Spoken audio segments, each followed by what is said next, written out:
Price Lord. கர்த்தர் நாமத்திற்கு மகிமை உண்டாகட்டும். இந்த நல்ல நாளுக்காக நான் கர்த்தர் நன்றி செலுத்துகிறேன். தினம் ஒரு லோக சுவார்த்தையில் நம்ம இன்னைக்கு ஒரு வசனத்தை பார்க்க போகிறோம். 1 ராஜாக்கள் புஸ்தகத்தில் 17வது அதிகாரத்தில் 22வது வசனம். கர்த்தர் எலியாவின் சத்தத்தை கேட்டார். கர்த்தர் எலியாவின் சத்தத்தை கேட்டார். எலியா தீர்க்கதரிசி குறித்து நாம் இங்கே பார்க்கிறோம். அந்த தேசத்தில் மழை பெய்யவில்லை, மிகவும் பஞ்சமாக இருக்கிறது. அப்போ ஆண்டவர் கேரித் ஆற்றங்கரையில் இந்த எலியாவுக்கு காகத்தை கொண்டு உணவை கொடுக்கிறார், இறைச்சி கொடுக்கிறார். அவன் அதை சாப்பிட்டு கொண்டு அங்கே இருக்கிறார். ஆனாலும் ஆண்டவர் இந்த தேவ மனுஷனுக்கு கொடுத்த ஒரு வேலை இருக்கிறது. நீ சாரிபாத் என்ற ஊருக்கு போ, அங்கே ஒரு விதவை இருக்கிறாள், அவள் உனக்கு போஷிப்பாள், அவளுக்கு நீ அங்கே போனால் அவள் உனக்கு பணிவிடை செய்வாள் என்று சாரிபாத் ஊருக்கு ஆண்டவர் அனுப்புகிறார். ஆண்டவர் ஒருத்தர் அனுப்புறா அங்கே நிச்சயமாக ஒரு காரியம் இருக்கும். கர்த்தருடைய கிருபை, கர்த்தருடைய வேலை அங்கே இருக்கும். அங்கே போகும்போது அந்த பெண்ணை பார்க்கிறார். எனக்கு கொஞ்சம் தண்ணி கொடு, அப்படியே கொஞ்சம் உங்கள் வீட்டில் கொஞ்சம் அப்பத்தை கொடு என்று அவள் சொல்றா. எங்கள் வீட்டில் கொஞ்சமாக எண்ணெய் இருக்கிறது, கொஞ்சமாக மாவு இருக்கிறது, நான் என் பிள்ளையும் சாப்பிட்டு சாக போகிறோம் என்று. ஆனாலும் எலியா சொல்றாரு, நீ அதில் முதலாவது ஒரு அடைய செய்து என்னை கொண்டு வா, நான் சாப்பிட வேண்டும் என்று. நம்ம என்ன சொல்லுவோம்? நான் சாப்பிட்டு சாக போகிறேனே, இதை நீ கேட்கிறேன் என்று சொல்லுவோம் அல்லவா? ஆனால் அப்படி சொல்லவில்லை. அவள் போய் முதலாவது செய்து அதில் ஒரு அடையை கொண்டு வந்து தேவ மனுஷனுக்கு எலியாவை கொடுக்கிறார். அதில் சாப்பிட்டு அவர் அங்கே இருக்கிறார். அப்படின்னு சொல்ல தெரியுமா? இந்த தேசத்திலே பஞ்சம் முடி வரைக்கும் உன்னுடைய பானையிலே எண்ணெய் குறைந்து போதுமில்லை, உன்னுடைய எண்ணெய் குறைந்து போதுமில்லை, மாவு குறைந்து போதுமில்லை என்று பார்க்கிறோம். மாவும் குறைந்து போகவில்லை, எண்ணெயும் குறைந்து போகவில்லை. அந்த பஞ்சம் முடியும் வரைக்கும் அவளும் அவனும் அந்த வீட்டாரும் எல்லாருமே திருப்தியை சாப்பிட்டாருன்னு பார்க்கிறோம். அதன் பிறகு நடந்த காரியம் தான் இங்கே பார்க்கிறோம். அவளுக்கு ஒரே மகன் இருந்தான் அல்லவா? அவன் என்ன பண்ணா பாருங்க, அவனுக்கு உடம்பு சரியா போயிடுச்சு, வியாதி அவனத்திலே, அவன் சாக கிடக்கிறான். உயிர் போகிற நேரமாக இருக்கிறது, அவன் சாக கிடக்கிறான்.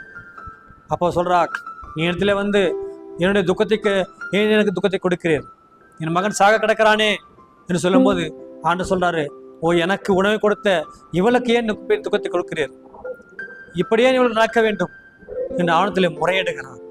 இன்றைக்கு நாம முறையிடுகிற ஒவ்வொரு விஷயத்தையும், ஒவ்வொரு விண்ணப்பத்தையும் கர்த்தர் கேட்டுக்கொண்டே இருக்கிறார். நீங்கள் செய்கிற ஜெபங்கள், விண்ணப்பங்கள் எல்லாவற்றையுமே கர்த்தர் கேட்டு பதில் கொடுக்கலாம இருக்கிறார். எலியா தான் ஜெபித்தார், எலியா தீர்க்கதரிசி. அவர் சொன்னதான் கர்த்தர் கேட்பார் என்று அல்ல, எல்லாருடைய சத்தத்தையுமே கர்த்தர் கேட்க வல்லமையாக இருக்கிறார். அப்படிதான் கர்த்தர் இங்கே கேட்கிறார். அவனுடைய சத்தத்தை அவர் கர்த்தர் கேட்டார். ஆண்டவரே, இந்த மகனுக்கு அந்த ஜீவனை அவன் உடம்புகள் திருப்பி கொண்டு வந்து கொடுமண்டு அவன் கேட்டான். திருப்பி கொண்டு வந்து கொடுங்க. எப்படி முடியும்? யாரால் முடியும்? ஆண்டவரால் மட்டும்தான் முடியும். அவர் சொல்ல ஆகும், அவர் கட்ட நிற்கும் என்று பார்க்கிறோம். அவர் செய்யக்கூடிய அதிசயமான காரியம் ஒன்றும் இல்லை. அவர் செய்யக்கூடிய அதிசயமான காரியம் ஒன்று உண்டோ? எதுவுமே இல்லை. எல்லாவற்றையுமே அவர் செய்ய வல்லமையாக இருக்கிறார். அப்படிதான் பாருங்க, அவன் முகங்குப்புற அந்த மகனின் மேலே விழுந்து 3 முறை ஜெபித்ததினாலே, 3 முறை விண்ணப்பம் பண்ணியதனாலே கர்த்தர் அவனுக்குள்ளே அவன் ஆத்மாவை திரும்ப வர செய்தார். அவன் மறுபடியும் உயிரோடு எழுந்து நின்றான். கர்த்தர் எலியாவின் சத்தத்தை கேட்டார், அவன் விண்ணப்பத்தை கேட்டார், அவன் கூகுரில் கேட்டார். அவனுடனே எழுந்து நின்றான். அந்த பிள்ளையை அவன் தாயத்தில் கர்த்தர் கொடுக்கிறார். பாருங்க, அந்த விண்ணப்பத்தை கர்த்தர் கேட்டார் என்று நாம் பார்க்கிறோம். இன்றைக்கு யார் ஜெபித்தாலும், யார் விண்ணப்பம் நீங்கள் சொன்னாலும் கூட அதை ஆண்டவர் கேட்க வல்லமையாக இருக்கிறார். நீங்கள் யார வேண்டுமானால் இருங்கள், ஆண்டவர் நோக்கி, ஆண்டவரே எனக்கு இந்த காரியம் இருக்கிறது, எனக்கு இந்த செயல் நடக்க வேண்டும், இத்தனை நாட்களாக நான் ஜெபித்துக் கொண்டிருக்கிறேன் என்று நீங்கள் ஜெபித்துக் கொண்டிருக்கும் போது உங்கள் விண்ணப்பங்களை கர்த்தர் கேட்க வல்லமையாக இருக்கிறார்.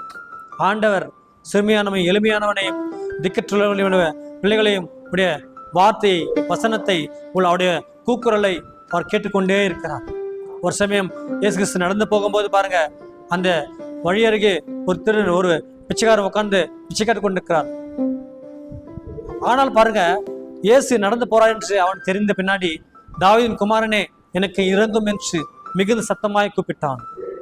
எல்லாரும் அவன் அதட்டுறாங்க, அமைதியார் என்று சொல்லும் போது அவன் மறுபடியுமாக தாவீதின் குமாரனே எனக்கு இறங்கும் என்று மிகுந்த அதிக சத்தமாய் கூப்பிட்டான். ஆண்டவர் அவன் சத்தத்தை கேட்டார். இங்கே எலியா தீர்க்கதரிசி சத்தத்தை கேட்ட கர்த்தர் அங்கே பாருங்க, பர்திமேயுடைய சத்தத்தையும் கேட்டார், ஒரு பிச்சைக்காரனுடைய சத்தத்தையும் கேட்டார். அவன் சத்தத்தை கேட்ட கர்த்தர் இன்றைக்கு உங்களுக்கும் நீங்கள் எப்படியாக என்ன விஷயமா இருந்தாலும் சரி ஆண்டில் முறையிடும் பொழுது உங்களுடைய சத்தத்தையும் கர்த்தர் நிச்சயமாக கேட்பார். கர்த்தர் பரவத்திலிருந்து எல்லாரையும் பார்த்து கொண்டு இருக்கிறார். நாம பேசுவது, நம்ம நினைப்பது எல்லாம் ஆண்டவருக்கு தெரியும். நம்ம வாயிலிருந்து சொல்லி பெறுவதற்கு முன்னே நம்ம என்ன பேச போகிறோம், என்ன நினைக்க போகிறோம் என்று ஆண்டவருக்கு தெரியும். ஆனாலும் நாம் கேட்கும் போது நிச்சயம் கர்த்தர் கொடுப்பார். ஏனென்னு தெரியுமா? கேளுங்கள் அப்போது உங்களுக்கு கொடுக்கப்படும் என்று பார்க்கிறோம், தட்டுங்கள் அப்போது திறக்கப்படும் என்று பார்க்கிறோம். அதனால கேட்டதானுக்கு நிச்சயமாக கிடைக்கும், தட்டதானுக்கு திறக்கப்படும். அதனால ஆண்டவத்தில் நீங்கள் விண்ணப்பம் பண்ணும்போது, ஆண்டத்தில் முறையிடும் பொழுது கர்த்தர் உங்கள் விண்ணப்பங்களையும் கேட்க வல்லமையாக இருக்கிறார். எலியாவின் விண்ணப்பத்தை கர்த்தர் கேட்டார், எலியாவின் சத்தத்தை கர்த்தர் கேட்டார், இந்த பிச்சையோடைய சத்தத்தை கர்த்தர் கேட்டார். அவங்க வந்து கேட்கிறாரு, உனக்கு நான் என்ன செய்ய வேண்டும் என்று இருக்கிறாய்? நான் பார்வையிட வேண்டும் ஆண்டவரே. உடனே அவன் பார்வையை கர்த்தர் கொடுத்தார். இப்படி எல்லாருடைய சத்தத்தையும் கர்த்தர் கேட்டுக்கொண்டே இருக்கிறார். நம்ம என்ன நினைக்கிறோமோ, என்ன ஜெபிக்கிறோமோ எல்லாவற்றையுமே கர்த்தர் கேட்டுக்கொண்டே இருக்கிறார். நான் இப்படி இருக்கிறேனே, என் சத்தத்தை கர்த்தர் கேட்பாரா என்று நினைக்காதீர்கள். நீங்கள் எப்போது ஜெபித்தாலும், எந்த நேரம் இருந்தாலும் சரி, எந்த காலம் இருந்தாலும் சரி, உங்களுடைய சத்தத்தையும் உங்கள் விண்ணப்பங்களையும் கர்த்தர் கேட்டு அதற்கு பதில் கொடுக்கிற தேவனா மாத்திரம் அல்ல, அந்த காரியத்தை நிவர்த்தி செய்கிற ஒரு வல்லமையுள்ள தேவனா இருக்கிறார். எல்லாருடைய விண்ணப்பத்தை, எல்லாருடைய சத்தத்தையும் அவனை கேட்டுக்கொண்டே இருக்கிறார். ஆனதுல முறையிடுங்க. நீங்கள் என்ன நினைக்கிறீர்களோ, உங்களுக்கு என்ன தேவையோ ஆனதுல முறையிடும் போது உங்கள் விண்ணப்பத்தையும் சத்தத்தையும் கர்த்தர் கேட்டு பதில் கொடுக்க வல்லமையுள்ளவனா இருக்கிறார். அந்த ஒரு விசுவாசம் நமக்குள்ள இருக்க வேண்டும். நாம் கேட்பது கர்த்தருக்கு தெரியும், அவர் தருவார் என்ற விசுவாசம் உங்களுக்குள்ள இருக்கும்போது, அந்த விசுவாசத்தின் வெளிப்பாடு உங்களுக்குள்ள இருக்கும்போது கர்த்தர் நிச்சயமாக உங்கள் சத்தத்தை கேட்டு உங்களுக்கு பதில் கொடுப்பார். நம்ம ஜெபிக்கலாமா?